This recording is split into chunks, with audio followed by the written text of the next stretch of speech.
기도하겠습니다. 사랑과 은혜가 많으신 아버지 하나님, 주님의 은혜에 감사와 찬양을 드립니다. 아버지, 이 시간에도 우리와 함께하여 주시옵시고 우리가 진리를 알아가는데 부족함이 없도록 역사하여 주시옵소서. 주님께서는 이 세상에 오셔서 우리에게 생명을 얻게 하기 위해서 오셨습니다. 그리고 많은 일을 이루셨습니다. 그러나 사람들은 교회 안에서 예수 그리스도를 믿는 것이 아니라 자기 육체 자랑을 하고 있사옵나이다. 그러나 세례 요한을 하나님께서 보내주시고 세례 요한이 말씀하기를 그는 흥하여야 하겠고 나는 쇠하여야 하리라는 말씀을 하고 있사옵나이다. 정말 우리는 누가 흥하고 누가 쇠하여야 하는가를 바로 아는 귀한 성도들이 될 수 있도록 역사하여 주시옵소서. 모든 말씀 예수 그리스도의 이름으로 기도했습니다. 아멘. 요한복음 3장 29절을 보겠습니다. 신부를 취하는 자는 신랑이나 서서 신랑의 음성을 듣는 친구가 크게 기뻐하나니 나는 이러한 기쁨이 충만하였노라. 세례입니다.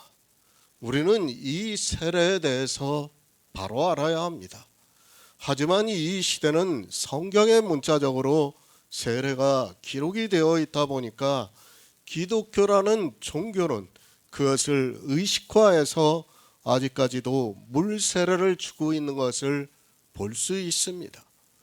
더구나 주님의 제자들이 물 세례를 주었다는 것이 요한복음에 기록이 되어 있어서 너무도 당연하게 생각을 하고 있습니다. 세례 요한입니다.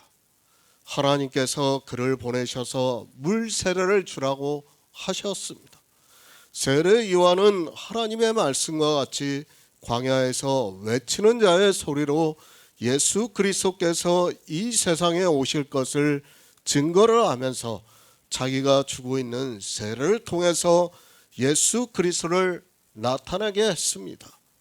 물 세례입니다. 예수 그리스도를 나타나게 하려고 주는 세례라는 것을 알아야 합니다.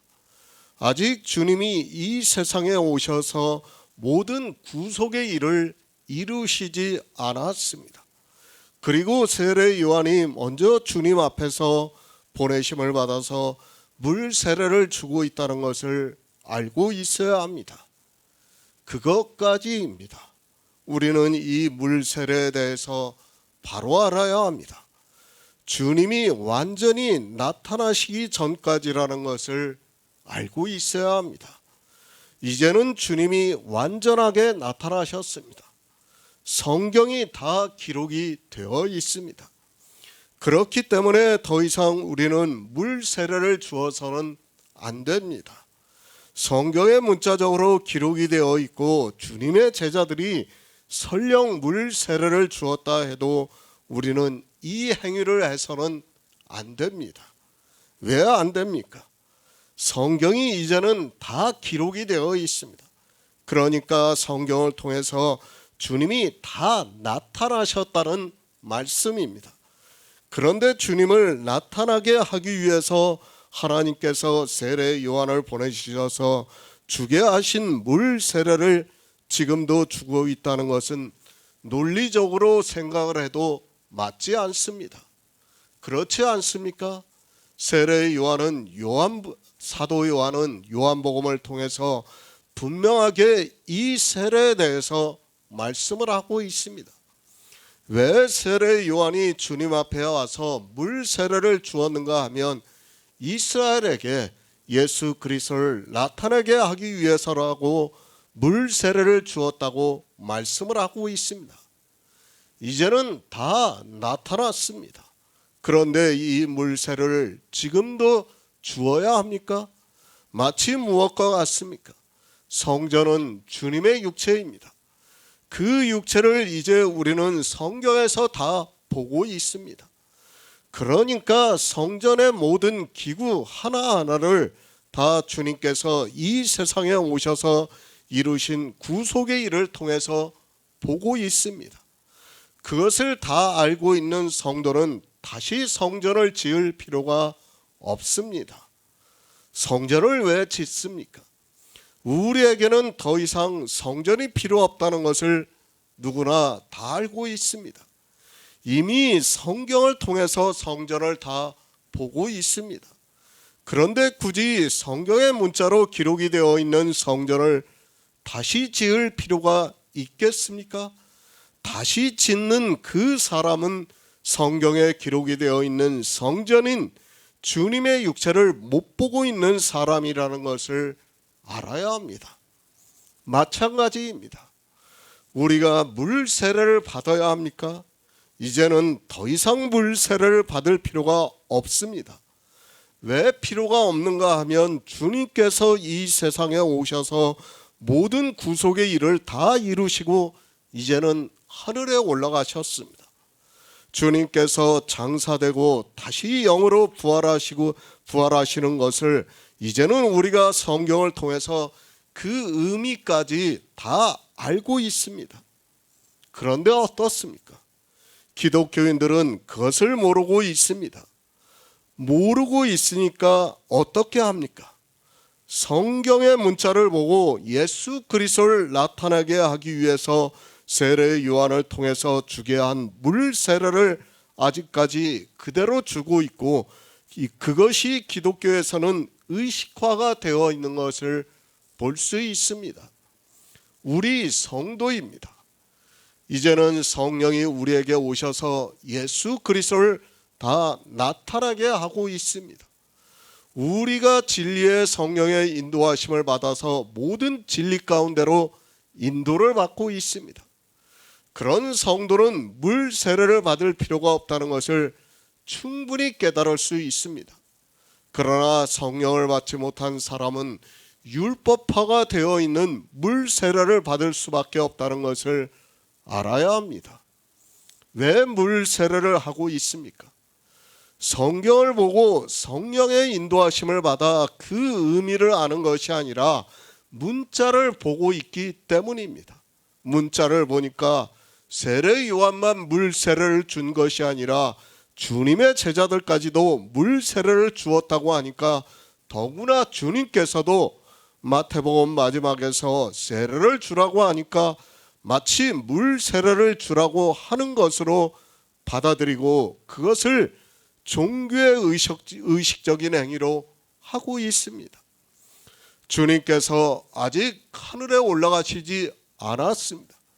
그때이기 때문에 주님의 제자들이 주님을 나타내게 하기 위해서 세례 요한이 주고 있는 물 세례를 주었습니다. 그것을 보고 세례 요한의 제자들이 이상하게 생각을 하면서 선생님이 증거하시던 자가 세례를 주매 사람들이 다 그리로 간다고 말을 하고 있습니다. 그 말의 대답입니다. 물 세례가 무엇이라는 것을 먼저 알고 이 대답을 이해해야 합니다.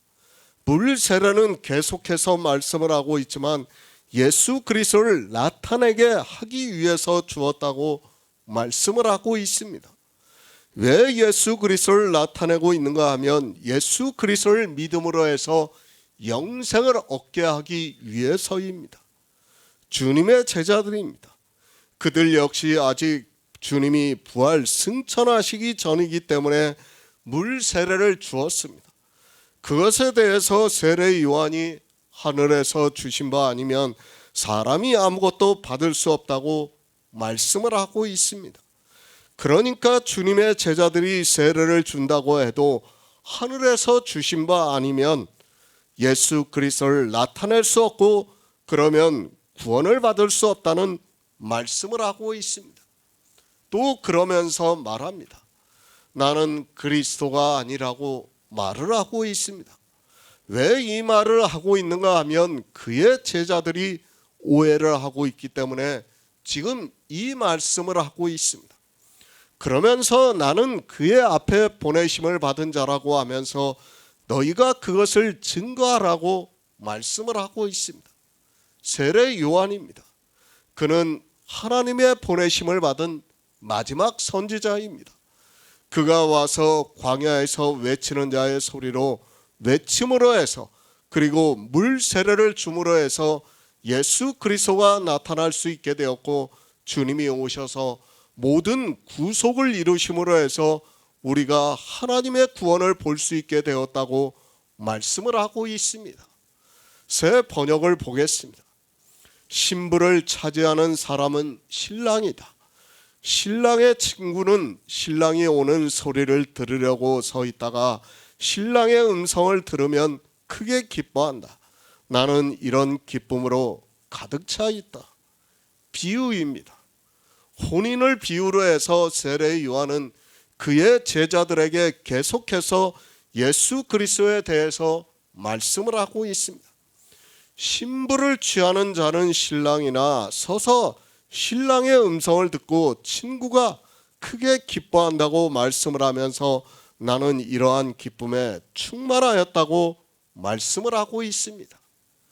그러니까 이스라엘은 혼인을 할 때 신랑이 신부 집으로 가서 혼인을 합니다. 그러니까 지금 세례 요한이 이렇게 말씀을 하는 거예요. 그러니까 신랑이 와가지고 신부 집에서 잔치를 해요. 그 잔치를 보통 3일에서 한 일주일 동안을 합니다. 그것을 예식으로 그렇게 그들은 하고 있습니다. 그래서 지금 그 말씀을 하는 겁니다. 영생은 영의 일입니다. 우리 인생의 언어로는 표현 자체가 안 된다는 것을 늘 기억하고 있어야 합니다. 계속해서 말씀을 하고 있지만 성령이 우리에게 오심으로 해서 믿음으로만 역사를 하고 있습니다. 사실 이 영생은 우리 인생의 언어로는 어느 누구도 설명할 수 없기 때문에, 아니 표현 자체가 안 되기 때문에 성경은 비유를 통해서 우리에게 말씀을 하고 있습니다. 세례 요한도 마찬가지입니다. 주님이 이 세상에 오셔서 우리 인생들에게 생명을 주시는 구원을 이루시는 것을 혼인의 비유로 해서 말씀을 하고 있습니다. 이 세상에서 보통의 사람들이 가장 기뻐하는 날을 혼인이라고 생각을 하고 있습니다. 물론 그렇지 않은 경우도 있겠지만 대부분의 사람들은 이 날을 가장 기쁘게 생각을 하고 그 날을 잊지 못하고 기념을 하면서 살아가고 있습니다. 신부를 취하는 자는 신랑입니다. 인간적으로 얼마나 기쁜 날이겠습니까? 우리 성도님들도 거의 혼인을 하셨기 때문에 그때의 기억을 잊지 못할 것이라고 생각을 하고 있습니다. 마치 주님이 오셔서 우리를 구원하시는 기쁨이 바로 그렇다는 것을 세례 요한이 말씀을 하고 있습니다. 시편 16편 11절을 보겠습니다. 구약성경 812쪽입니다. 시편 16편 11절입니다. 주께서 생명의 길로 내게 보이시리니 주의 앞에는 기쁨이 충만하고 주의 우편에는 영원한 즐거움이 있나이다. 영생입니다. 예수 그리스도께서 이 세상에 오심으로 해서 우리가 하나님의 구원을 보게 되었다고 이사야 선지자를 통해서 말씀을 하고 있습니다. 세례 요한은 하나님으로부터 보내심을 받은 자가 되어서 세례를 줌으로 해서 예수 그리스도를 나타내고 있다고 말씀을 하고 있습니다. 사도 요한입니다. 그는 영생에 대해서 지금 요한복음에서 계속해서 말씀을 하고 있습니다. 지금까지 이 생명에 대해서 계속해서 말씀을 하고 있지만 저는 이 생명은 우리 인생들에게 있어서는 감당할 수 없는 하나님의 사랑이라고 믿고 있습니다. 샤머니즘이 아닙니다. 이 세상 사람들이 생각하는 그런 영생이 아닙니다. 우리는 분명히 예수 그리스도께서 이 세상에 오심으로 해서 그가 우리를 구원하시는 모든 일을 성경에서 알아 믿음으로 해서 우리 안에 그의 생명이 거하시고 있다는 것을 성령의 인도하심으로 믿고 있습니다.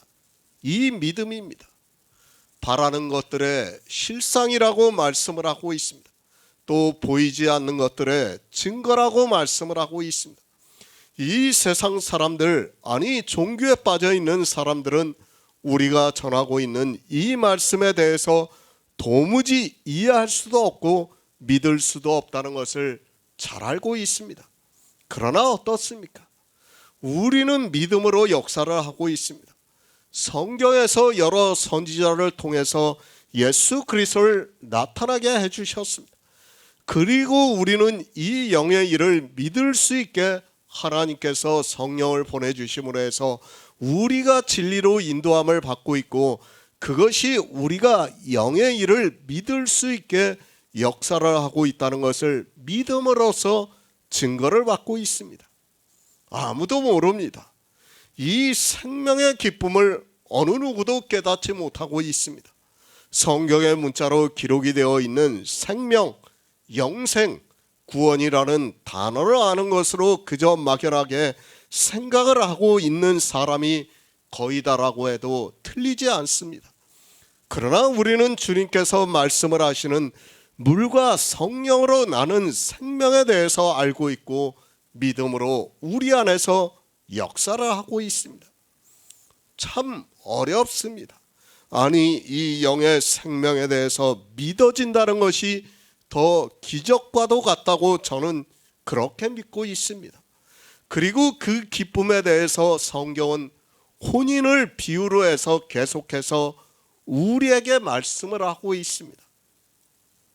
기쁨입니다. 저 역시도 이 기쁨에 대해서 어떻게 설명을 해야 하는지 모르겠습니다. 그러나 성경은 혼인을 비유로 해서 신부를 취하는 자는 신랑이나 서서 신랑의 음성을 듣고 친구가 크게 기뻐하나니 나는 이러한 기쁨에 충만하였다고 말씀을 하고 있습니다. 세례 요한입니다. 그가 하나님의 보내심을 받아 어떻게 살았는가를 우리가 잘 알고 있습니다. 광야에서 외치는 자의 소리로 살았습니다. 그가 약대 털어 옷을 입고 허리에 가죽띠를 차고 그의 음식은 메뚜기와 석청이라고 말씀을 하고 있습니다. 결코 인간적으로 쉬운 삶이 아니었다는 것을 우리가 알 수 있습니다. 그러나 어떻습니까? 그는 하나님으로부터 보내심을 받은 자입니다.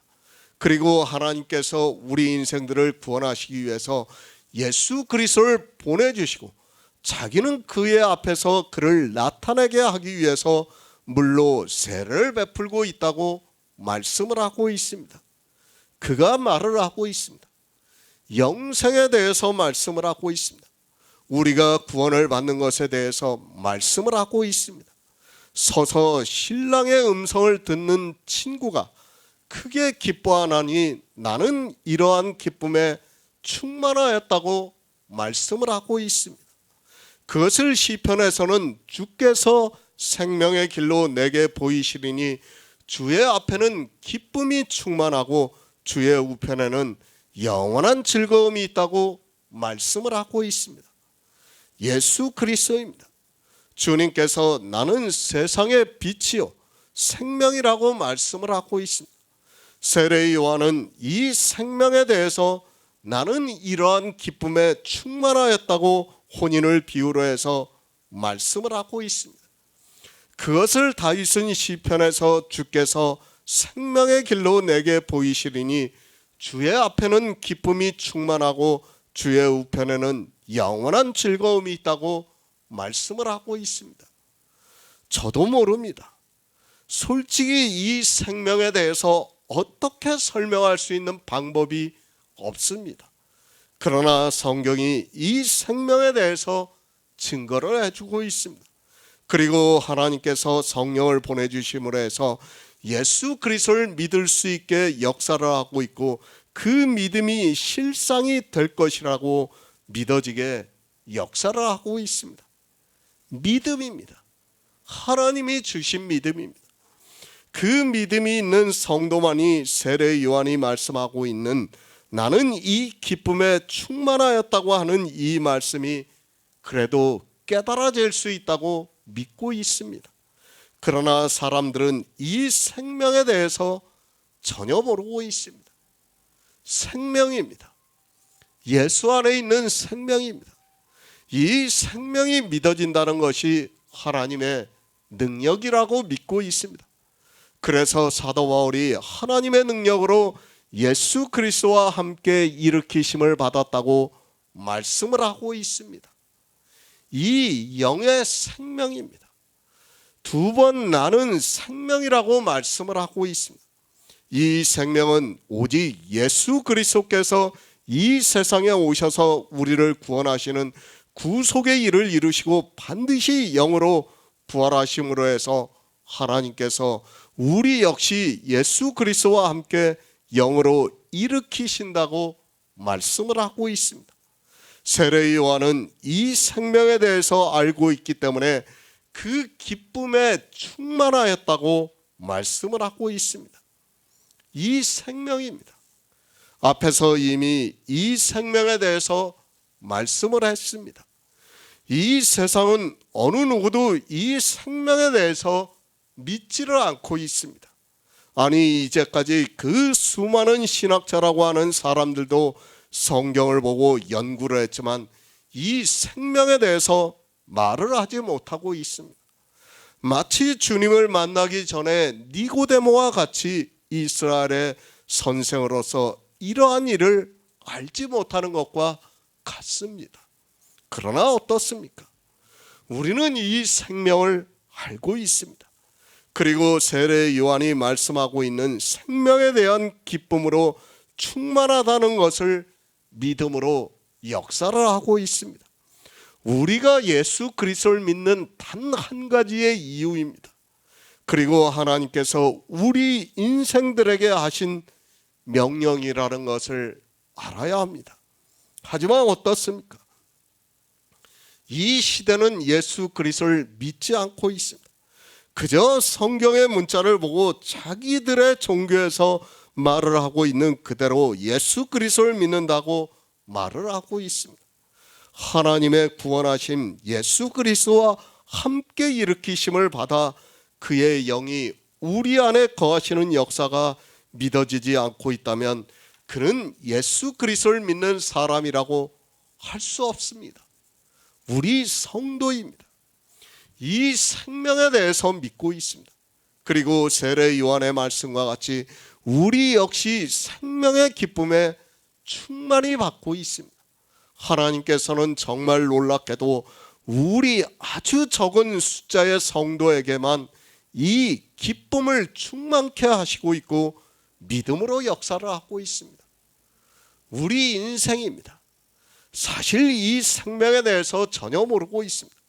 성령이 오셔도 사실 이 기쁨을 인간적으로 누릴 수 없습니다. 그러나 성경이 우리에게 가르쳐주고 있습니다. 선지자들을 통해서 이 기쁨에 대해서 말씀하고 있고 우리는 이 기쁨에 대해서 믿고 있다는 말씀입니다. 참 어렵습니다. 영의 일을 말씀한다는 것 자체가 얼마나 어려운 일인가를 잘 느끼고 있습니다.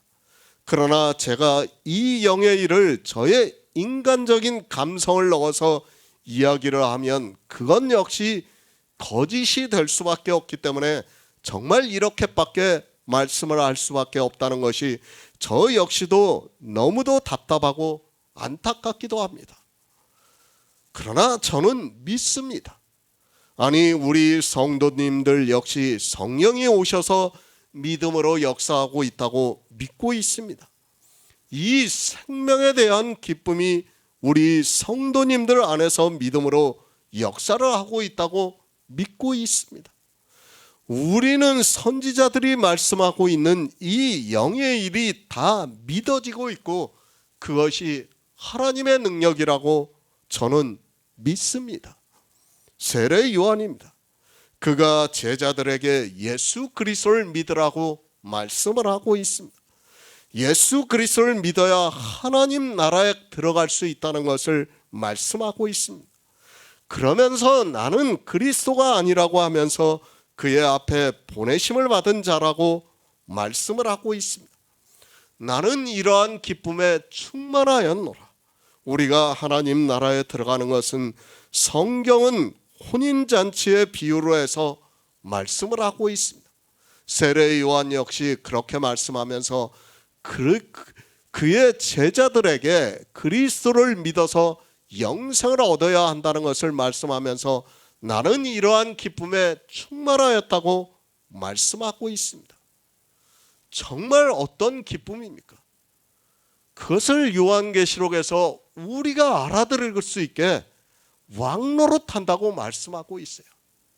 정말 상상을 초월하는 거예요. 여러분들이 정말 이 요한복음을 다 듣고 나면 우리가 얻는 생명이 정말 어떤 생명이라는 걸 감동을 받을 수 있을 거라고 저는 믿고 있어요. 정말 이 기쁨이라는 것은 이 세상을 다 준다고 해도 바꿀 수 없어요. 저는 그렇게 믿고 있어요. 정말 진리의 성령이 인도하심을 받고 이 생명이 거하고 있는 성도는 누가 와서 이 세상을 다 준다고 해도 바꾸지 않아요. 그것을 주님께서 보여주셨잖아요. 사단이 와서 천하만국의 영광을 다 보여주면서 나에게 절을 하면 이것을 다 주겠다고 했지만 주님께서 거절을 하셨잖아요. 그것은 우리도 그렇게 된다는 것을 가르쳐 준 거예요. 우리도 이 생명에 대해서 알게 되면 그렇게 될 수밖에 없습니다. 요한복음 3장 30절을 보겠습니다. 그는 흥하여야 하겠고 나는 쇠하여야 하리라. 새 번역을 보겠습니다. 그는 흥하여야 하고 나는 쇠하여야 한다. 세례 요한입니다. 그는 하나님으로부터 보내심을 받은 선지자입니다. 이사야 말씀과 같이 그는 광야에서 외치는 자의 소리로 세례를 주면서 이스라엘에게 예수 그리스도를 나타내게 했습니다. 왜 그렇게 했는가 하면 이스라엘이 예수 그리스도를 믿음으로 해서 영생을 얻게 하기 위해서 하나님께서 세례 요한을 먼저 보내셨다고 말씀을 하고 있습니다. 그의 위대한 말입니다. 이 말은 꼭 세례 요한에게만 해당이 되는 말씀이 아니라는 것을 우리는 바로 알아야 합니다. 이 시대는 영생을 어떻게 얻는가를 모르기 때문에 이 말씀도 잘 모르고 있습니다.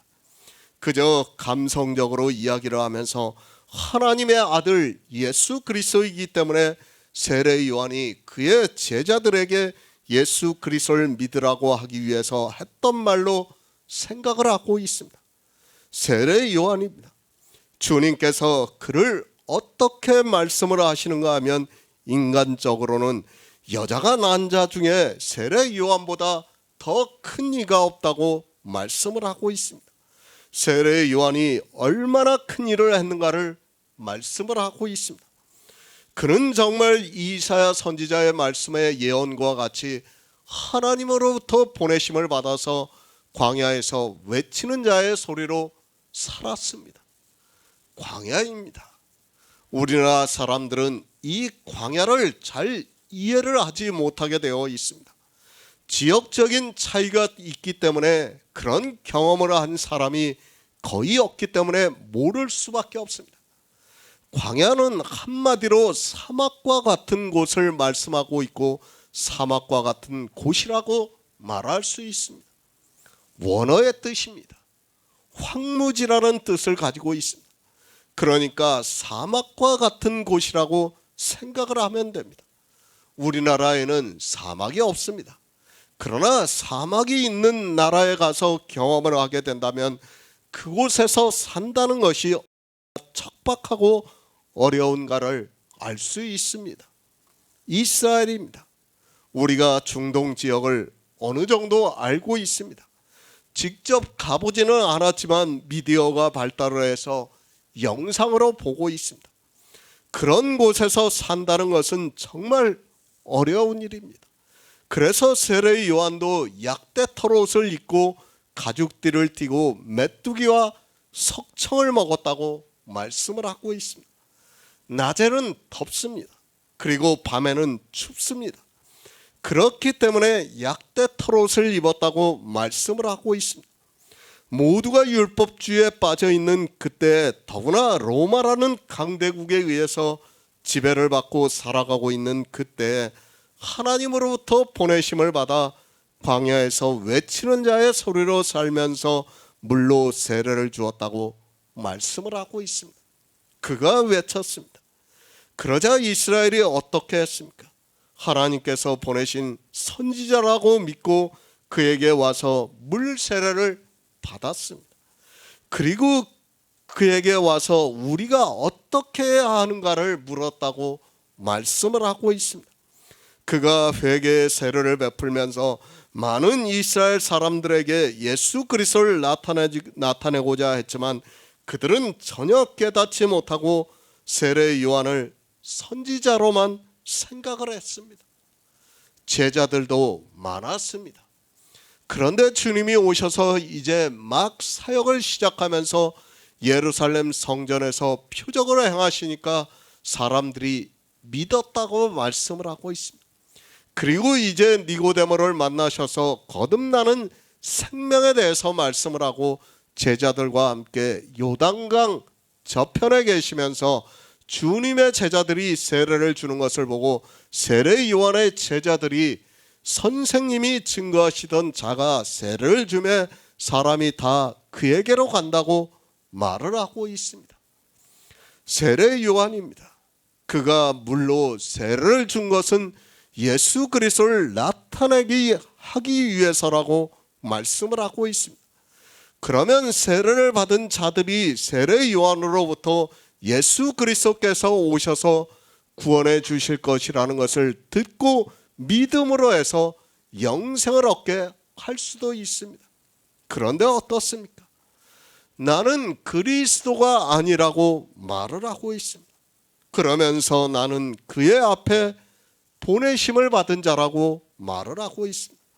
그리고 예수 그리스도를 믿으면 구원을 받을 수 있다는 것을 말을 하면서 나는 마치 세상에서 혼인을 하는 것과 같이 너희가 예수 그리스도를 믿고 영생을 얻는 것을 하나님 나라에 들어가는 기쁨에 충만하였다고 말씀을 하고 있습니다. 그러면서 말씀합니다. 그는 흥하여야 하겠고 나는 쇠하여야 하리라고 말씀하고 있습니다.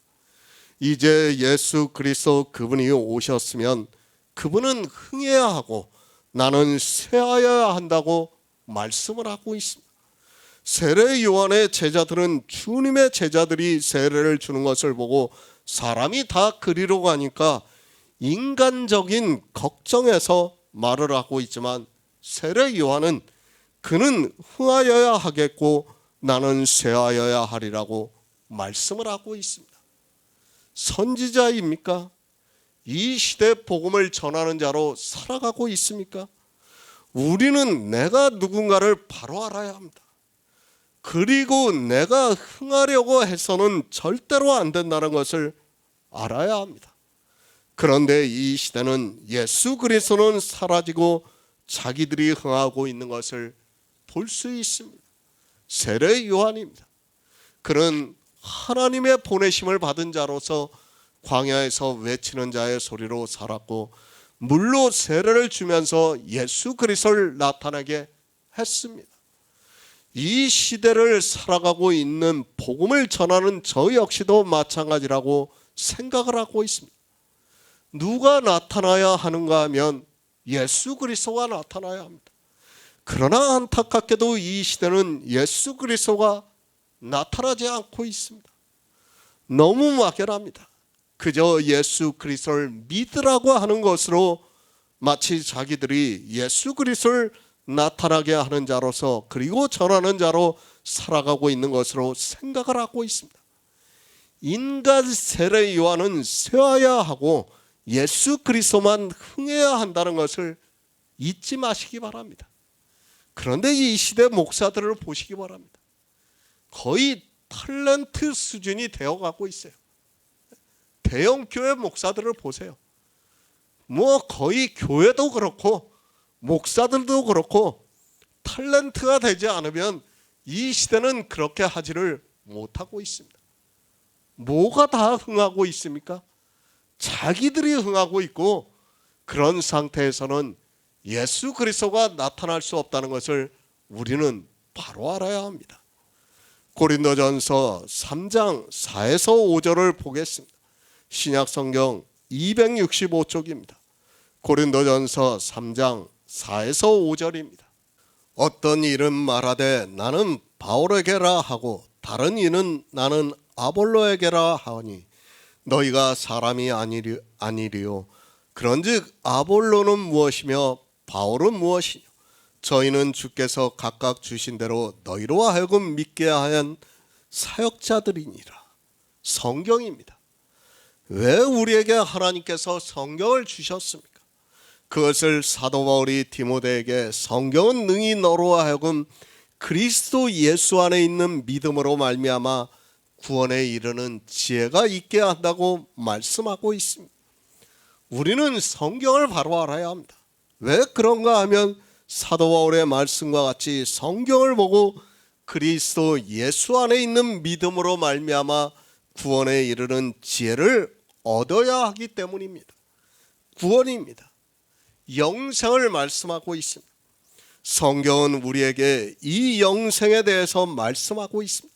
성경을 바로 알면 영생을 얻을 수 있고 성경을 모르면 그는 사망에 이르게 됩니다. 그러나 성경이 말씀하기를 이스라엘의 수가 바다모래 같을지라도 남은 자만 구원을 받는다고 말씀을 하고 있습니다. 왜 남은 자만 구원을 받습니까? 또 주님께서는 혼인잔치의 비유를 마치시면서 처음을 받은 자는 많으나 택함을 입은 자는 적다고 말씀을 하고 있습니다. 그리고 성경에서 말씀하고 있는 선지자들을 보아도 하나님을 믿는 사람이 얼마나 적은가를 알 수 있습니다. 왜 그렇게 적습니까? 바로 그 문제의 답을 세례 요한이 말씀을 하고 있습니다. 그는 흥해야 하고 나는 쇠하여야 하리라고 말씀을 하고 있습니다. 그것을 또 사도 바울 역시 고린도전서를 통해서 어떤 이는 말하되 나는 바울에게라 하고 다른 이는 나는 아볼로에게라고 하니 너희가 사람이 아니리요. 그런즉 아볼로는 무엇이며 바울은 무엇이뇨? 저희는 주께서 각각 주신 대로 너희로 하여금 믿게 한 사역자들이라고 말씀을 하고 있습니다. 세례 요한입니다. 그는 하나님으로부터 보내심을 받은 자입니다.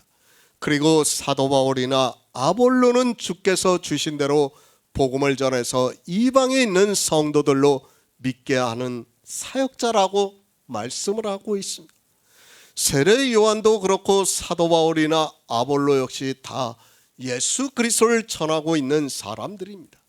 그런데 어떻습니까? 사람들은 누구를 보고 있습니까? 세례 요한이 와서 약대 털옷을 입고 메뚜기와 석청만 먹으면서 광야에서 외치고 물 세례를 주니까 지금 그의 제자들이 세례 요한을 보고 있다는 말씀입니다. 그러자 세례 요한이 마지막으로 그는 흥하여야 하겠고 나는 쇠하여야 하리라고 말씀을 하고 있습니다. 복음을 전합니까?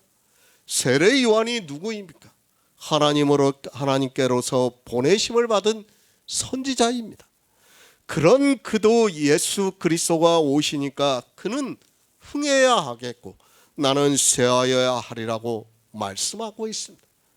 또 사도 바울 역시 고린도 교회에 있는 사람들이 복음을 전하는 사도 바울을 보고 아볼로를 보니까 나는 아볼로에게서 복음을 들었고 나는 사도 바울에게서 복음을 들었고 나는 게바에게서 복음을 들었다고 하니까 우리는 각각 받은 대로 너희로 믿게 하는 사역자라고 말씀을 하고 있습니다.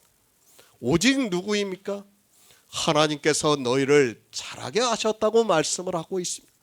그러니까 우리 사역자들은 복음을 전하는 일만 하는 것입니다. 그리고 생명을 주시는 이는 오직 하나님이시라고 말씀을 하고 있습니다. 그런데 이 시대는 어떻게 하고 있습니까? 목사가 무엇입니까? 그는 쇠하여야 한다는 것을 잊지 마시기 바랍니다. 그런데 이 시대 목사들이 하나님의 자리에 앉아 있는 것을 볼 수 있습니다. 그렇게 목사를 섬기고 있는 그들이 예수 그리스도를 믿고 있다고 말을 하고 있습니다. 세례 요한이 쇠하지 않으면 그의 제자들이 어떻게 됩니까? 모두 사망입니다. 그들은 세례 요한을 보고 있기 때문에 예수 그리스도를 믿을 수 없다는 것을 알아야 합니다. 이미 앞에서 그의 제자들이 어떻게 말을 하고 있는가 하면 선생님이 증거하시는 자가 세례를 주니 사람이 다 그리로 간다고 말을 하고 있습니다. 그 말에 대답을 하면서 마지막으로 세례 요한은 그는 흥하여야 하겠고 나는 쇠하여야 하리라고 말씀을 하고 있습니다. 이 시대 목사입니다. 그들 중에 누가 세례 요한과 같은 사람이 있습니까? 아마도 그들은 주님이 오신다 해도 이스라엘과 같이 다시 십자가에 못 박을 사람들이라는 것을 알고 있어야 합니다.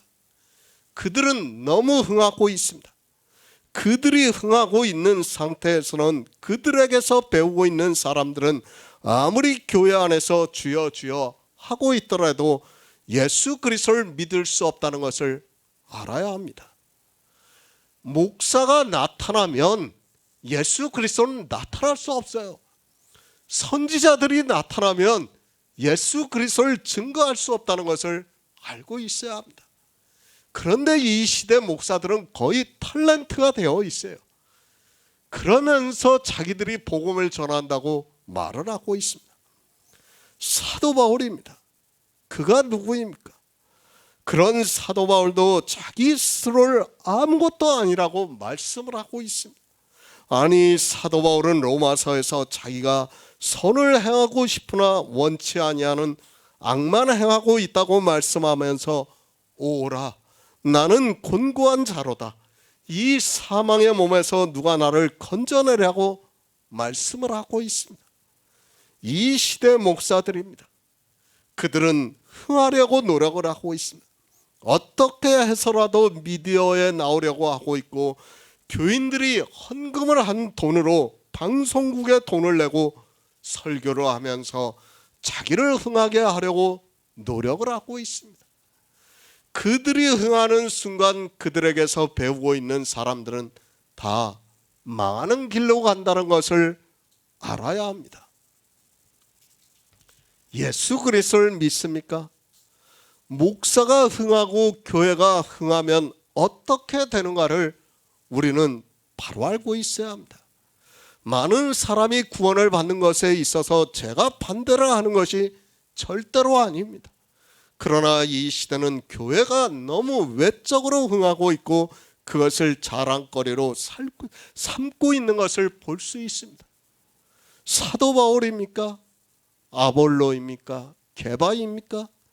그런 것은 아무것도 아니라는 것을 사도 바울이 말씀하고 있습니다. 우리가 이때까지 무엇을 말씀했습니까? 인생은 헛것이고 그림자라는 것을 우리는 알아야 돼요. 그가 아무리 복음을 전한다고 해도 역시 인생이라는 것을 알아야 됩니다. 그 인생은 아무것도 아니에요. 그 인생을 보는 순간 그는 사망에 이른다는 것을 알아야 합니다. 그래서 사도 바울이 우리는 사역자라, 그냥 말씀을 전하는 자 외에는 더 이상 우리가 할 수 있는 것이 아무것도 없다는 것을 고린도 교회에 있는 성도들에게 말씀을 하고 있습니다. 아마도 그럴 것입니다. 제가 이 말씀을 드리면 우리 역시 목사를 안 보고 하나님을 믿고 있다고 말할 것이 분명합니다. 그러나 그들이 과연 예수 그리스도를 전하고 있는가를 알아야 합니다. 예수 그리스도를 전하고 있는 사도 바울도 그런데 예수 그리스도를 전하지도 않고 있는 그들에게서 말씀을 듣는다고 하는 그 자체가 모순이라는 것을 알아야 합니다. 고린도후서 6장 8에서 10절을 보겠습니다. 신약성경 291쪽입니다. 고린도후서 6장 8에서 10절입니다. 영광과 욕됨으로 말미암으며 악한 이름과 아름다운 이름으로 말미암으며 속이는 자 같으나 참되고 무명한 자 같으나 유명한 자요 죽이는 자 같으나 보라 죽은 자 같으나 보라 우리가 살고 징계를 받은 자 같으나 죽임을 당하지 아니하고 근심하는 자 같으나 항상 기뻐하고 가난한 자 같으나 많은 사람을 부유하게 하고 아무것도 없는 자 같으나 모든 것을 가진 자로다. 이 시대 기독교입니다. 그들이 속이는 자 같습니까? 만약에 그들이 속이는 자 같으면 이 시대 20억 명이나 되는 사람들이 기독교를 종교로 삼지 않을 것입니다. 그리고 우리나라만 해도 1,000만 명이 넘는 사람들이 기독교라는 종교에 속해 있다는 것을 잘 알고 있습니다. 한국 기독교 총연맹입니다. 그들이 속이는 자 같습니까? 제가 속이는 자 같습니까? 지금까지 이 요한복음의 말씀을 듣고 있는 사람들은 아니 처음으로 복음을 듣고 있는 사람은 기독교 안에 있는 사람들은 제가 속이는 자로 보일 수밖에 없다는 것을 너무 잘 알고 있습니다. 그들은 기독교인입니다. 누가 속이는 자 같아 보입니까? 기독교인 1,000만 명에게 저는 속이는 자로밖에 안 보인다는 것을 아주 잘 알고 있습니다. 대부분의 사람들이 그리스도 편지에 있는 말씀을 보고도 복음 안으로 들어오지 못하는 이유가 바로 사도 바울의 말씀과 같이 속이는 자 같이 보이기 때문입니다. 복음을 전합니까? 이 세상 이성으로는 우리 인생의 이성으로는 속이는 자와 같이 보인다는 것을 알아야 합니다. 초대교회에 이제 막 이방의 복음을 전하고 있는 사도 바울 역시 속이는 자 같이 보였다는 것을 말씀을 하고 있습니다. 우리가 전하는 복음이 사람의 이성으로는 그가 하나님을 믿든지 안 믿든지 속이는 자와 같이 보인다는 것을 말씀을 하고 있습니다. 영의 생명입니다. 지금까지 요한복음을 통해서 이 생명에 대해서 계속해서 말씀을 했습니다. 아마도 이 시대 기독교인들에게는 거의 처음 들어보는 말씀이라고 생각을 하고 있습니다. 이 영의 생명에 대해서 듣지도 않은 그들에게 제가 전하고 있는 이 영의 생명에 대한 말씀은 속이는 자로 보일 수밖에 없다는 것을 저 역시 너무도 잘 알고 있습니다. 사도 바울이 누구입니까? 그는 이방의 사도로 부르심을 받고 복음을 전한 사람입니다. 그런데 그 역시도 이방 사람들에게 속이는 자와 같이 보였다는 것을 알아야 합니다. 왜 그런가 하면 영의 생명에 대한 말씀은 복음의 말씀은 사람의 이성으로는 도무지 받아들일 수 없고 이해하고 깨달을 수 없기 때문에 그렇게 보이고 있습니다. 그렇지 않습니까? 아무것도 없어요. 실체도 없어요. 그리고 뭘 하라고 하지도 않아요. 그냥 믿으라고만 하는데 뭘 믿는 거예요? 뭘? 예? 이건 완전히 뭐 좀 속된 말로 사람을 꼬시는 것밖에 안 되는 거예요. 예?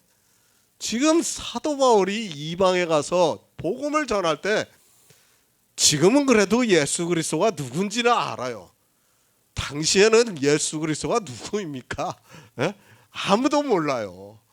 그러니까 속이는 자로 보일 수밖에 없었다는 거예요. 무명한 자입니다. 이제는 성경을 수많은 사람들이 다 보고 있습니다. 그러나 이때만 해도 성경이 다 기록이 되어 있지 않은 때입니다. 그리고 구약 성경을 본다는 것도 사실 쉽지가 않았다는 것을 알아야 합니다. 이 시대는 기독교인이 아니라도 사도 바울도 알고 있지만 그때는 예수 그리스도 누군지도 모르는 사람들에게 사도 바울은 무명한 자였다는 것을 말씀을 하고 있습니다. 그러니까 당시에 로마라는 강대국이 있어서 각 나라의 종교 지도자들이 있었어요. 예? 뭐 유대교면 유대교, 뭐 또 고린도 지방에 가면 그 그들의 신을 섬기는 지도자들이 다 있었어요. 그런데 사도 바울이라고 어디서 초라한 사람이 와가지고 이야기를 하니까 너가 누구냐 그러는 거예요. 지금 무명한 자예요. 도대체 모르겠다는 거예요. 죽은 자입니다. 사도 바울이 어떻게 복음을 전했는가를 잘 가르쳐주고 있는 말씀입니다. 사도 바울은 이방 사람들이 볼 때 죽은 자와 같았다고 말씀을 하고 있습니다. 사도 바울은 이방의 복음을 전할 때 자기를 죽은 자와 같이 하면서 복음을 전했다는 것을 알아야 합니다. 왜 그런가 하면 예수 그리스도를 나타내기 위해서라고 말씀을 하고 있습니다. 징계를 받은 자 같습니다. 당시 유대교인들과 비교를 보시기 바랍니다. 그들은 46년 동안 짓고 있는 성전이 있습니다. 그리고 거룩한 옷을 입고 있는 제사장들이 있었습니다. 그런데 사도 바울은 복음을 전한다고 하면서 다니는데 그가 어떠한 행색을 했는가를 갈라디아서를 통해서도 우리가 알 수 있습니다. 버릴 수 있을 정도였다고 말씀을 하고 있습니다. 그러니까 사도 바울이 그래도 저는 지금 양복이라도 이렇게 걸치고 있어요. 사실 사도 바울은 아마 제가 알기로는 이런 양복도 없었을 거예요. 당시 사도들은 그랬을 거라고 생각해요. 제가 생각할 때는. 저는 그래도 이렇게 뭐 한두 벌 입는 양복이지만 많지는 않지만 그래도 양복이라도 걸치고 사람들에게 번듯하게 내보여요. 그러나 사도 바울은 그렇지가 않아요. 그러니까 사람들이 볼 때 어떻습니까? 저 사람은 징계를 받은 사람 같이 보일 수밖에 없는 거예요. 하나님으로부터 버림을 받은 사람 같이 보일 수밖에 없었다는 거예요. 근심하는 자 같습니다. 사실 사도 바울에게 보이는 것이 무엇이 있습니까? 그저 성경을 보고 복음을 전하는 일만 했습니다. 어떻게 해서라도 사도 바울은 이방의 복음을 전해서 그들이 예수 그리스도를 믿고 구원을 받기를 원했고 그것이 이방인들에게는 근심하는 자같이 보였다고 말씀을 하고 있습니다. 가난한 자 같습니다. 사도 바울은 율법을 하나도 지키지 않았습니다. 그러니까 율법의 의가 없었다는 말씀입니다. 그것을 주님께서는 마태복음에서 재물이라고 말씀하고 있고 사도 바울도 디모데에게 보내는 편지에서 돈을 사랑함이 일만하게 뿌리가 된다고 말씀을 하고 있습니다. 율법을 안 지킵니까? 주님께서 부자와 나사로의 비유를 말씀을 했습니다. 나사로를 거지라고 말씀을 하고 있습니다. 사도 바울 역시 율법을 안 지키니까 이방 사람들이 볼 때는 도대체 무엇을 하는 사람인가를 알 수 없을 정도로 보였다는 말씀을 하고 있습니다. 아무것도 없습니다. 우리가 생명에 대해서 전하고 있습니다. 이 생명을 어떻게 표현할 수 있습니까? 사람들에게 어떻게 전할 수 있습니까? 우리 역시 믿음으로 역사를 하고 있습니다. 이 시대 기독교인들에게 전해도 이 생명에 대해서는 그들이 들을 때 아무것도 없는 것을 가지고 전한다고 이야기를 하게 되어 있습니다. 그렇지 않습니까? 요한복음을 통해서 이제까지 이 생명에 대해서 전했습니다. 그런데 우리 인생의 이성으로는 그것을 보려 하니까 도무지 보이지가 않고 있습니다. 이해하려고 해도 이해할 수 없고 느끼려고 해도 느낄 수 없고 그저 믿음으로 역사를 한다고 하는데 아무것도 없는 것을 가지고 이야기하는 것만 같이 느껴지게 되어 있습니다. 복음이라는 것이 그렇습니다. 우리가 전하는 생명이 그렇다는 것을 알아야 합니다. 사도 바울도 세례 요한과 같이 복음을 전하기 위해서 이렇게 살았다는 것을 말씀을 하고 있습니다. 그는 흥하여야 하겠고 나는 쇠하여야 하리라는 이 말씀과 같이 고린도후서에서 말씀을 하고 있습니다. 선지자입니다. 이 시대 목사라고도 할 수 있습니다. 하나님으로부터 보내심을 받은 자가 아니라 복음을 미리 안 자라고 해도 선지자라고 할 수 있습니다. 우리는 복음을 미리 안 자입니다. 선지자가 가장 조심해야 하는 것이 무엇인가를 세례 요한이 우리에게 가르쳐주고 있는 말씀입니다. 우리는 세상에 대해서 선지자입니다. 복음을 미리 알고 있는 성도는 다 선지자라고 할 수 있습니다. 그 선지자는 예수 그리스도를 나타내게 하기 위해서 반드시 쇠하여야 합니다. 자기가 흥하는 자는 예수 그리스도를 믿는 자도 아니고 예수 그리스도를 전할 수도 없다는 것을 바로 알고 있어야 합니다. 예수 그리스도의 복음을 전합니까? 그는 반드시 쇠하여야 한다는 것을 알아야 합니다. 쇠하지도 않고 흥하고 있으면 예수 그리스도를 전할 수 없습니다. 그런데 이 시대 기독교가 얼마나 흥해 있는가를 알아야 합니다. 그렇게 흥하고 있는데 사람들이 다 그리로 와서 사망의 길로 가고 있지만 깨닫지를 못하고 있습니다. 갈라디아서 5장 24절을 보겠습니다. 신약성경 308쪽입니다. 갈라디아서 5장 24절입니다. 그리스도 예수의 사람들은 육체와 함께 그 정과 욕심을 십자가에 못 박았느니라. 성도입니다. 제가 늘 강조를 하기 때문에 우리 성도님들은 이제 굳이 말씀을 안 드려도 잘 알고 있다는 것을 믿고 있습니다. 그러나 우리는 죽을 때까지, 아니 구원을 받아 영광의 부활에 참여할 때까지 믿음에 굳게 서서 살아가야 하기 때문에 계속해서 말씀을 드릴 수밖에 없습니다. 그는 흥해야 합니다. 그리고 나는 쇠하여야 합니다. 우리 성도가 하나님을 믿으면서 살아가는 동안에 늘 이렇게 살아가야 한다는 것을 잊어서는 안 됩니다. 지금 세례 요한도 제자들에게 예수 그리스도를 말씀하면서 구원의 기쁨을 말씀하고 있습니다. 이 시대 기독교입니다. 복음을 너무 모르고 있습니다. 아니 자기들이 무엇을 하고 있는지조차 모르고 살아가고 있다고 하는 것이 맞습니다. 그것을 그들이 예수 그리스도를 믿는다고 하지만 세례 요한이 말씀하고 있는 이 말씀과는 전혀 다르게 교회 안에서 신앙생활을 하고 있는 것을 볼 수 있습니다.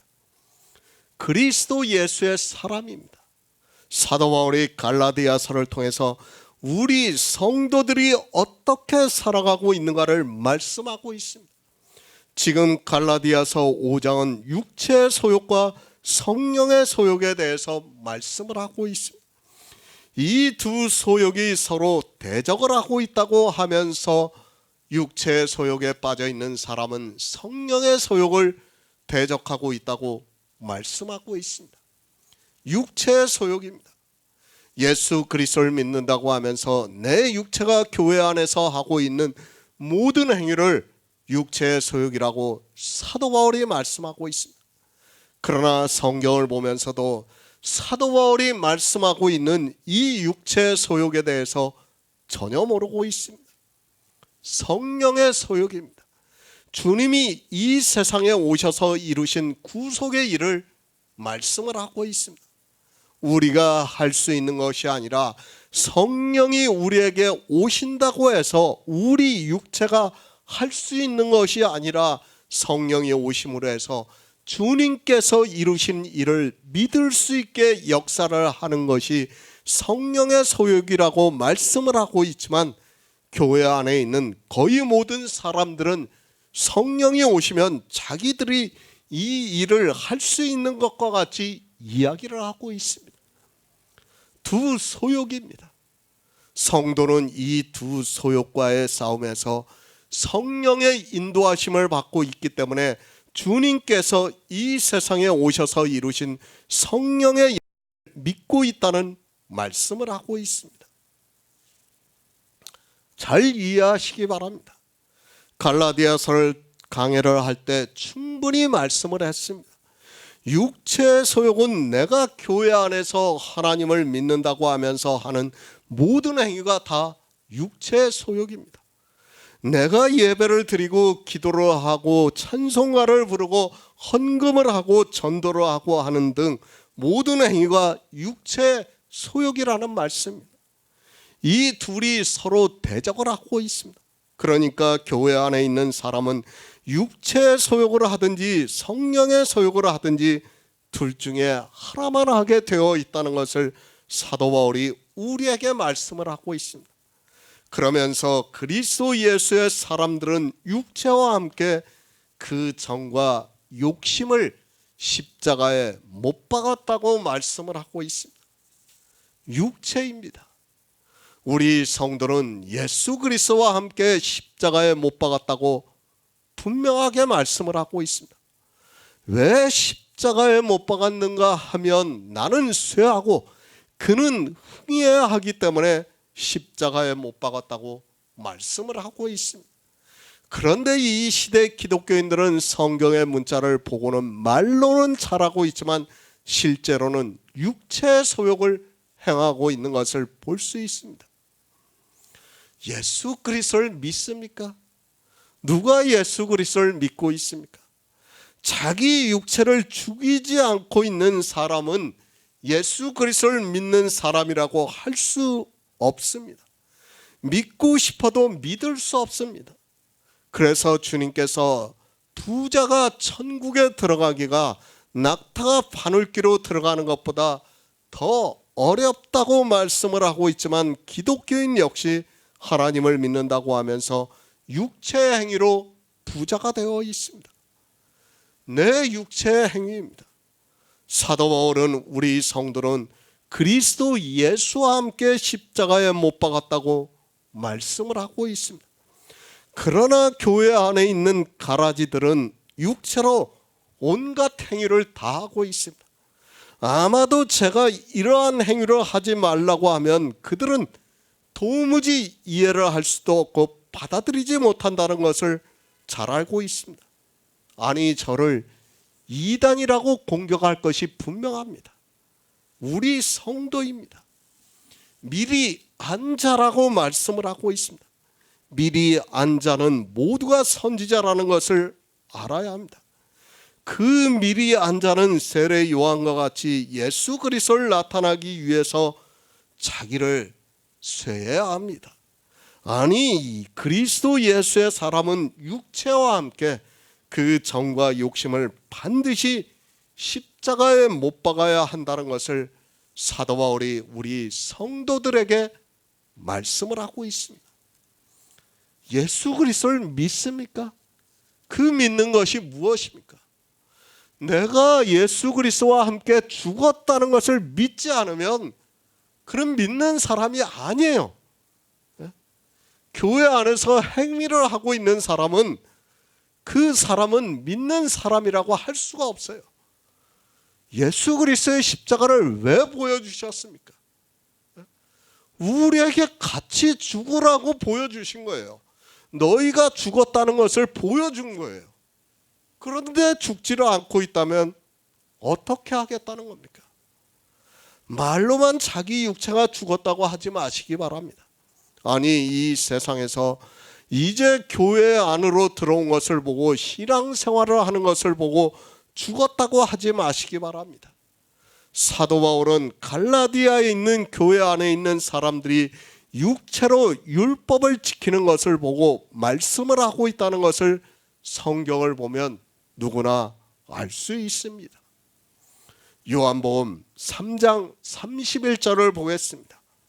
위로부터 오시는 이는 만물 위에 계시고 땅에서 난 이는 땅에 속하여 땅에 속한 것을 말하느니라.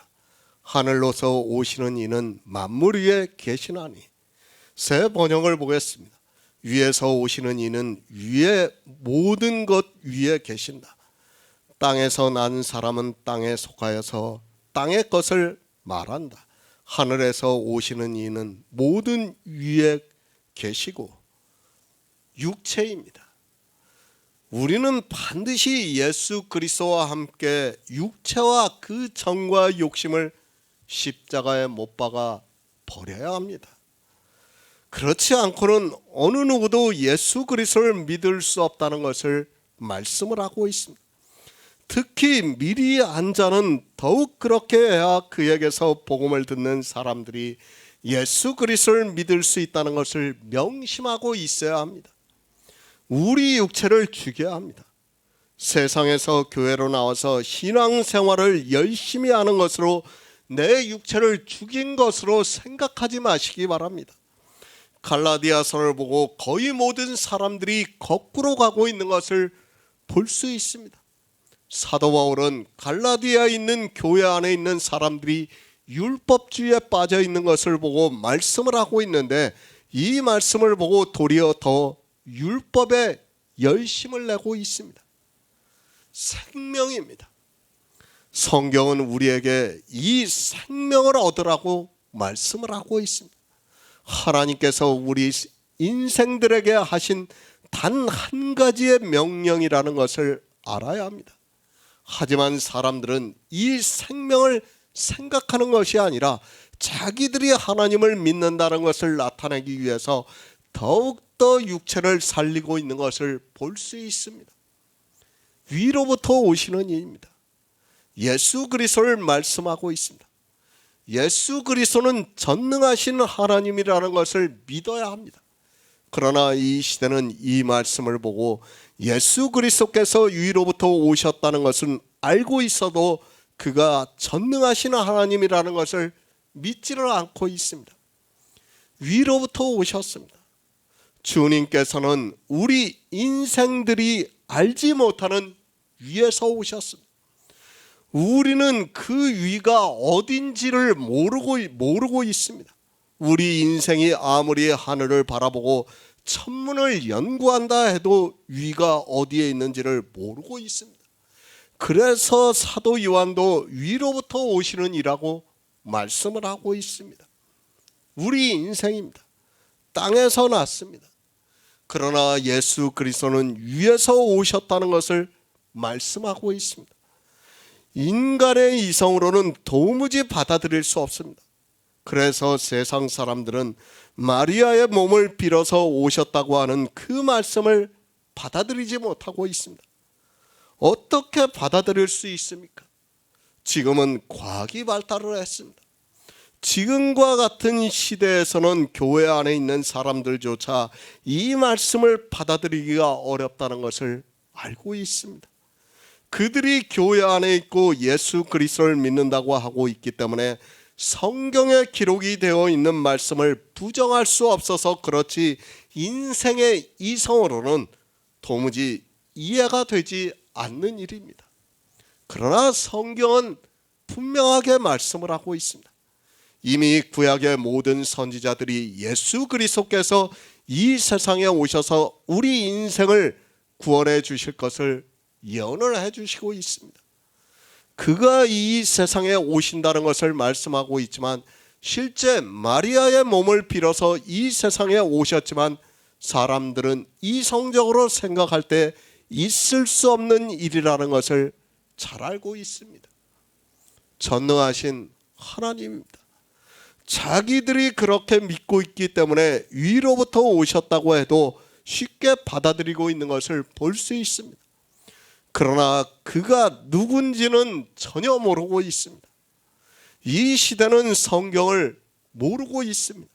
계속해서 말씀을 하고 있지만 그들이 왜 성경을 모르고 있는가 하면, 목사들이 신학교에서 배우고 있는 기독교의 교리 때문에 성경을 아무리 보아도 소경이 되어서 더 이상 생각할 수 없습니다. 예수 그리스도입니다. 그분은 전능하신 하나님입니다. 영존하시는 아버지입니다. 우리가 믿는 홀로 한 분이신 하나님입니다. 그러나 기독교인들은 삼위일체의 한 위에 성자 하나님이라고 부르고 있습니다. 그런 교리로 이미 머리를 채우고 있는 그들은 성경을 아무리 보아도 성경에서 말씀하고 있는 영생에 대해서 깨달을 수 없다는 것을 전혀 모르고 있습니다. 삼위일체입니까? 우리는 성경을 보아야 합니다. 성경 어디에 삼위일체 하나님에 대해서 말씀하고 있습니까? 아니, 비유로라도 성령이 하나님이라고 할 수 있는 말씀을 찾을 수 없다는 것을 알아야 합니다. 저는 성경을 아무리 보아도 성령을 하나님이라고 할 수 있는 근거를 찾지 못했습니다. 한 분은 하나님입니다. 그분이 위로부터 오셨다는 것을 믿으시기 바랍니다. 성자 하나님이라는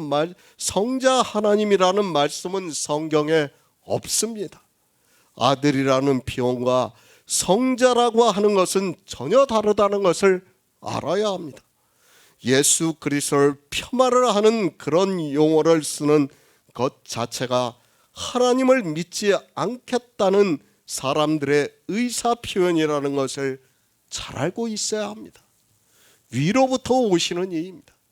그분은 홀로 계시는 하나님이라는 것을 알아야 합니다. 그분이 이 세상에 오신 것을 성경은 아들이라고 말씀하고 있고 우리가 예수 그리스도라고 부르고 있습니다. 그러나 사람들은 성경을 보면서도 누군가에 의해서 정해놓은 교리에 묶여서 빠져나오지를 못하고 있습니다. 로마서 9장 5절을 보겠습니다. 신약성경 251쪽입니다. 로마서 9장 5절입니다.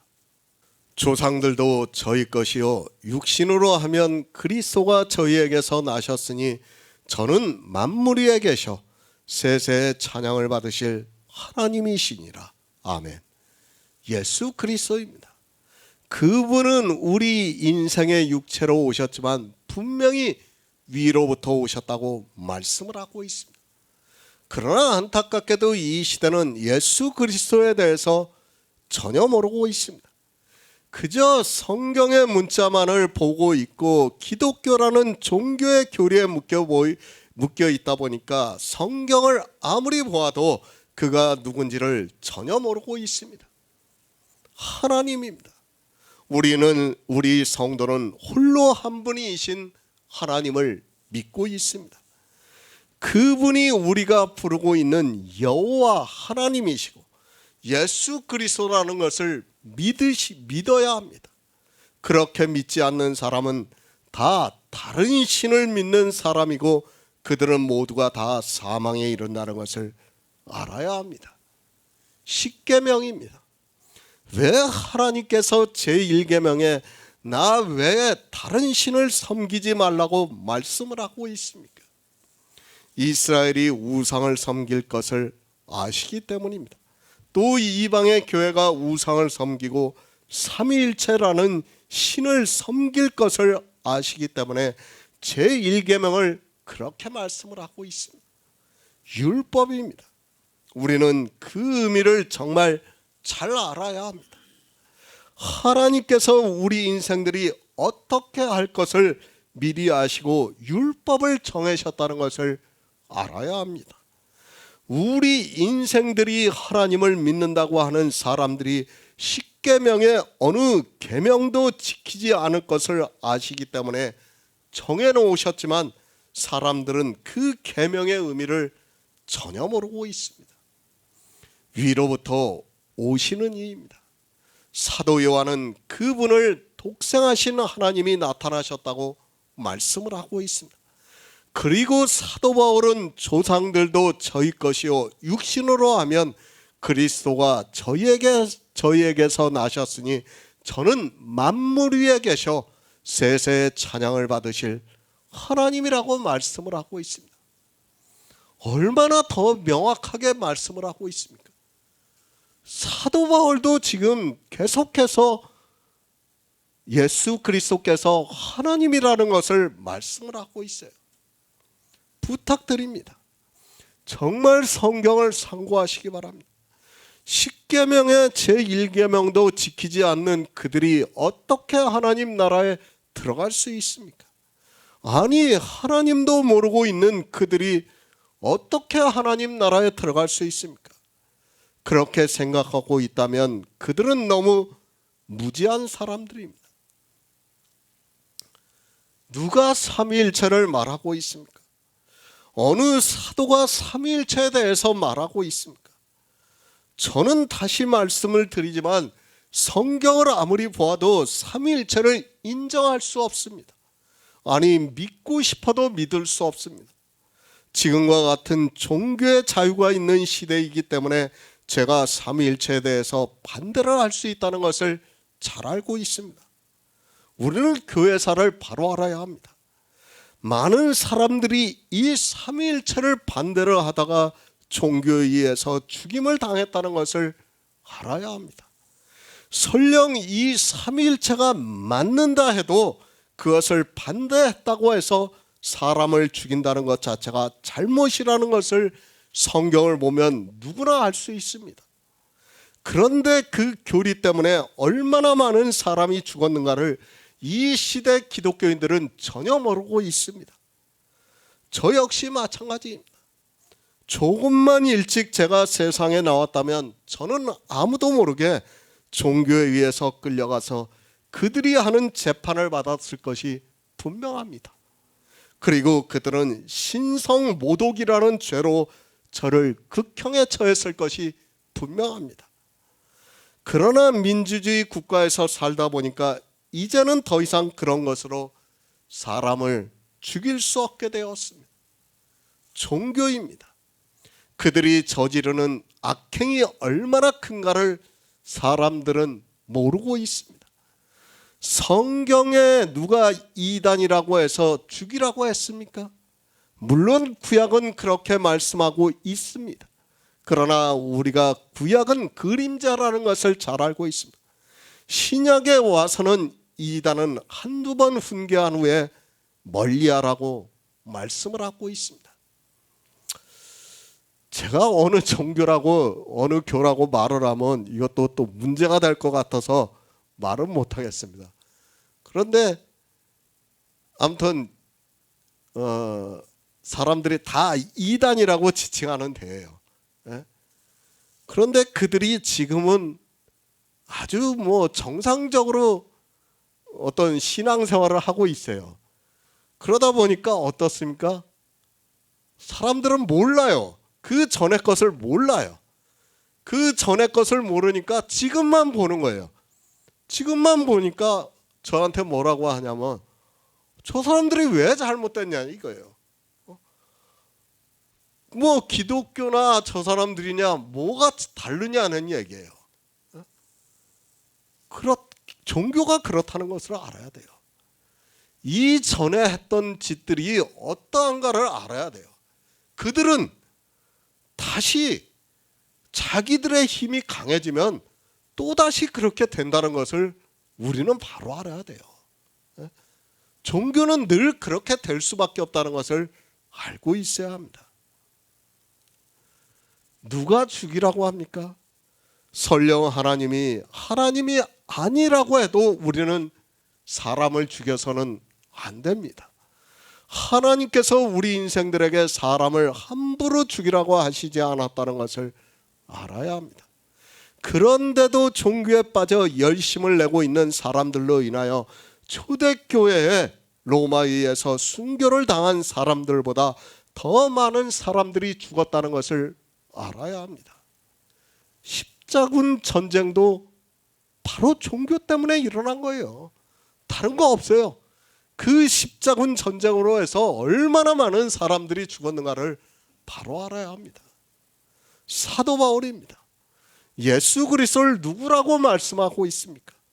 저는 만물 위에 계셔 세세의 찬양을 받으실 하나님이시라고 말씀을 하고 있습니다. 분명히 사도 바울은 예수 그리스도에 대해서 이렇게 말씀을 하고 있습니다. 우리는 그분이 하나님이라는 것을 믿어야 합니다. 성자 하나님입니까?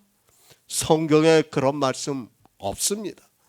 그리고 어느 사도가 성령을 사도 바울이 말씀한 것과 같이 저는 하나님이라고 말씀을 했습니까? 성령을 하나님이라고 할 때는 최소한 지금 사도 바울이 말씀한 것과 같이 저는 만물 위에 계시고 세세의 찬양을 받으실 하나님이라고 하는 말씀이 있어야 한다는 것을 알아야 합니다. 그렇지 않습니까? 최소한 성령을 우리가 하나님이라고 부르려면 성령도 이 정도에 되는 말씀이 있어야 돼요. 성경에. 성령을 하나님이라고 할 수 있는 말씀은 어디에 한 곳에서 없어요. 그런데 예수 그리스도를 하나님이라고 하는 말씀은 너무도 많아요. 그런데도 어떻게 성령이 하나님입니까? 누가 하나님이라고 말씀을 하고 있습니까? 성경 안 봅니까? 예수 그리스도를 하나님이라고 지칭하는 말씀은 너무도 많습니다. 그러나 성령을 하나님이라고 하는 말씀은 하나도 없다는 것을 알아야 합니다. 그런데도 사람들은 기독교라는 종교가 교리로 만들어 놓은 하나님을 믿는다고 하면서 성령을 하나님이라고 부르고 있는 것을 볼 수 있습니다. 이제 요한복음 강해를 다 마치고 나면 이거는 뭐 더 이상 논쟁거리가 되지도 않아요. 우리 성도들에게 있어서는 논쟁할 필요도 없어요. 이거는 성령 분명히 하나님께서 보내주셨습니다. 그렇다고 해서 성령이 하나님이라고 할 수 있는 말씀은 성경 어디에도 없다는 것을 알아야 합니다. 예수 그리스도 그분만을 하나님이라고 말씀하고 있습니다.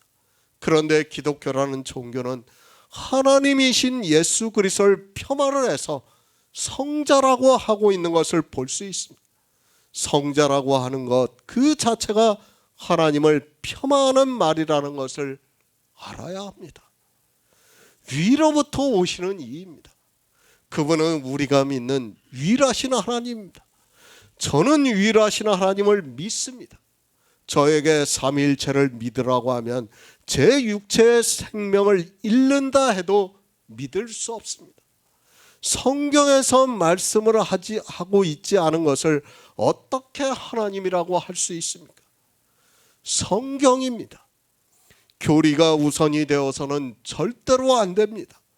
저는 성경이 우선이 되어야 한다고 믿고 있습니다.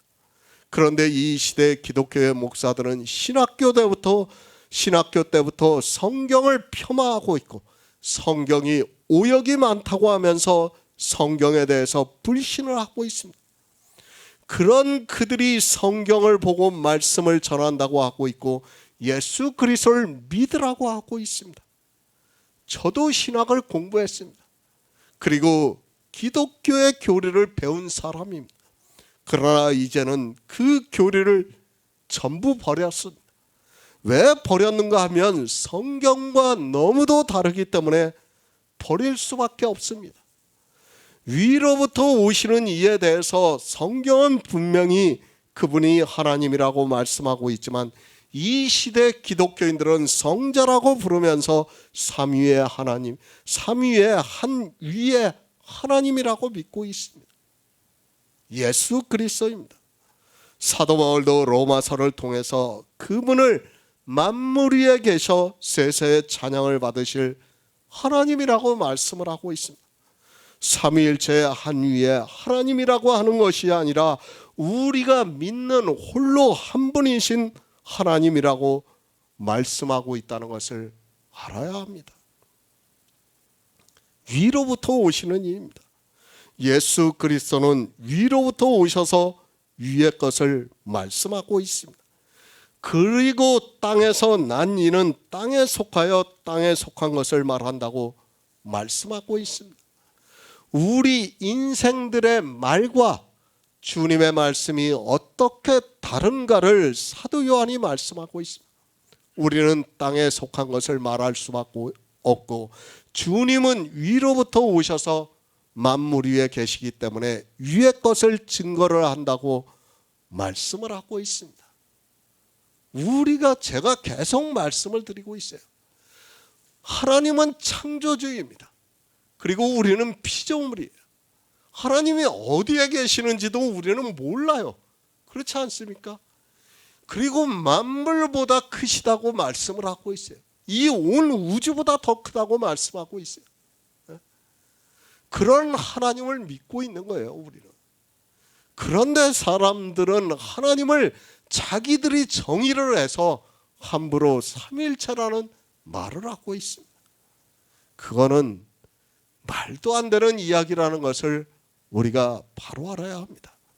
요한복음 3장 32절을 보겠습니다. 그가 그 보고 들은 것을 증거하되 그의 증거를 받는 이가 없도다. 새 번역을 보겠습니다. 자기가 본 것과 들은 것을 증언하신다. 그러나 아무도 그의 증언을 받아들이지 않는다. 예수 그리스도입니다. 그분은 분명히 위로부터 오셨다는 것을 말씀을 하면서 위로부터 오신 이는 하나님이시기 때문에 만물 위에 계신다고 말씀을 하고 있습니다. 그러면서 땅에서 난 이는 땅에 속하여 땅에 속한 것을 말한다고 말씀을 하고 있습니다. 우리 인생입니다. 땅에 속하여 땅에 속한 것을 말하고 있습니다. 우리는 그것을 말할 수밖에 없어요. 우리 인생은. 그리고 주님은 위로부터 오셔서 위의 것을 말씀을 하고 있어요. 너무도 당연한 말씀입니다. 우리는 땅에 속해 있기 때문에 땅에 속한 것을 말할 수밖에 없고, 주님께서는 위로부터 오시는 이이기 때문에 위에서 그가 그 보고 들은 것을 증거를 하신다고 말씀을 하고 있습니다. 하늘과 땅입니다. 우리가 이성적으로 생각을 해도 우리가 살아가고 있는 이 지구와 그리고 우리가 우주를 보는 것은 너무도 다릅니다. 아니, 우리 인생이 우주에 대해서 알고 있다고 이야기를 하고 있지만 실상은 이제 겨우 우주선을 보내서 거의 사진을 보고 판단하는 수준에 불과하다는 것을 알아야 합니다. 위가 어디입니까? 우주 위에요. 그러니까 우주도 벗어나서 위에 계시는 분이에요. 우주를 보면서도 하나님을 볼 수 없어요, 우리는. 그런 인생이 어떻게 하나님의 말씀을 알아들을 수 있습니까? 얼마나 큰 차이입니까? 우리는 쉽게 생각할 수 있습니다. 그러나 우리는 하늘에 대해서 아무것도 모르고 있습니다. 그렇기 때문에 우리는 땅에 속한 것을 이야기할 수밖에 없습니다. 그러나 주님께서는 위로부터 오셔서 그가 그 보고 들은 것을 증거를 하시고 있습니다. 증거합니다. 우리가 알아들을 수 있습니까? 사람의 이성으로는 도무지 알아들을 수 없다는 것을 알고 있어야 합니다. 주님께서 하늘에 계시면서 그 보고 들은 것을 우리에게 증거를 해주시고 있습니다. 그것도 우리의 언어로 표현이 안 되니까 비유를 통해서 우리가 알아들을 수 있는 언어로 말씀을 하고 있습니다. 주님은 하나님이십니다. 하늘의 것을 보고 들었습니다. 아니, 그분 자체가 하늘이라고 해도 전혀 틀리지가 않습니다. 그분이 알고 듣고 하는 모든 것을 우리 인생들에게 말씀을 하려고 하지만 우리 인생들은 땅에 속하여 땅의 것을 말하고 있다고 말씀을 하고 있습니다. 어떻게 됩니까? 서로 동문서답을 하게 되어 있습니다. 지금 사도 요한은 생명에 대해서 계속해서 우리에게 말씀을 하고 있습니다.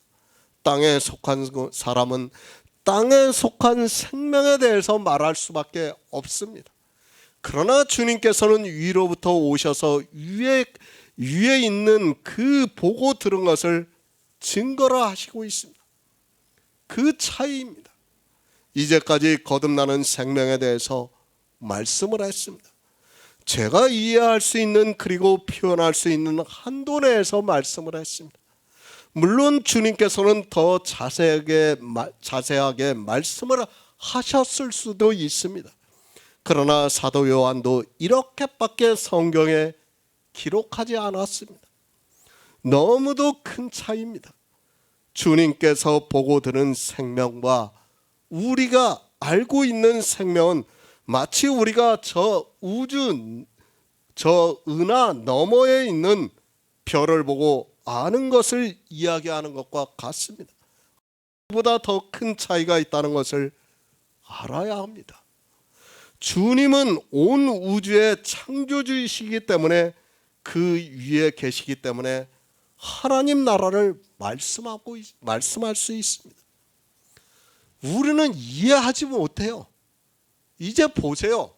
14장에 가서 주님이 십자가에 죽으실 때 말씀을 하는데도 제자들이 알아듣지를 못해요. 3년 반을 따라다니면서 주님께서 계속 말씀을 하셨지만 못 알아들어요. 왜 그렇습니까? 인생은 하나님의 말씀을 알아들 수 없다는 것을 기본적으로 받아들여야 됩니다. 이해가 되겠습니까? 도무지 이해가 안 되는 일이라는 것을 사도 요한은 땅에서 난 이는 땅에 속하여 땅에 속한 것을 말한다고 말씀을 하고 있고, 하늘로부터 오시는 이는 만물 위에 계셔서 그가 보고 들은 것을 증거를 하고 있다고 말씀을 하고 있습니다. 땅에 속한 자입니다. 위로부터 오시는 이는 예수 그리스도입니다. 그분이 그 보고 들은 것에 대해서 증거를 받을 수 없다고 말씀을 하고 있습니다. 실제 이 시대를 보더라도 주님께서 거듭남에 대해서 하늘에 있는 생명에 대해서 말씀을 하고 있지만 그 증거를 받는 이가 없다는 것을 알 수 있습니다. 받아들일 수 없습니다. 하나님의 말씀을 우리가 볼 수 있다고 생각하지 마시기 바랍니다. 인생들이 착각을 해요. 성경을 보고 우리가 알 수 있다고 생각하는 것 자체가 모순이에요. 우리는 알 수 없어요. 이거는 하나님의 말씀이에요. 하나님이 선지자들로 감동해서 기록한 말씀이에요. 그 말씀을 우리가 알 수 있다고요? 몰라요. 모르기 때문에 어떻게 했어요? 성령을 보내주시는 거예요. 이제 나중에 성령에 대해서 자세하게 말씀을 드리겠지만, 성령이 오시지 않고는 우리는 이 증거를 받을 수 없습니다. 그의 증거를 받는 이가 없도다. 성경이 없다고 하면 없는 것으로 받아들이시기 바랍니다. 이스라엘에게만 말씀을 하는 것이 아니라 이 시대 역시 위로부터 오시는 이는 만물 위에 계시는데 그가 그 보고 들은 것을 증거로 하지만 그 증거를 받는 이가 없다고, 그러니까 믿는 자가 없다고 말씀을 하고 있습니다. 성경이 그렇다고 하면 그런 것으로 받아들여야 합니다. 없습니다. 성경이 없다고 하면 없다는 것을 알아야 합니다. 우리 인생으로는 예수님께서 하시는 증거를 받을 사람이 없다는 것을 알아야 합니다. 그러나 사람들은 영생에 대해서, 하나님 나라에 대해서 전혀 모르면서 그저 성경의 문자를 보고 자기들이 알고 있는 것으로 이야기를 하고 있습니다. 누가 그 증거를 받고 있습니까? 이 시대 교회를 보시기 바랍니다. 하나님께서는 성경을 통해서 이 영의 생명에 대해서 증거를 해주시고 있지만 이 시대 역시 니고데모가 주님을 만나기 전에 생각과 같은 생각을 가지고 그저 교회 안에서 하나님을 믿는 자기들이 천국에 들어가는 것으로 이야기를 하고 있습니다. 영생입니다. 하나님께서 우리에게 이 성경을 주신 목적이 무엇입니까? 성경에서 말씀하는 생명에 대해서 하나님이 보내주시는 성령의 인도하심으로 증거를 받게 함으로 해서 영생을 얻게 하기 위해서입니다. 그러나 사람들은 성경에서 말씀하는 예수 안에 있는 생명에 대해서 증거를 받지 않고 있습니다.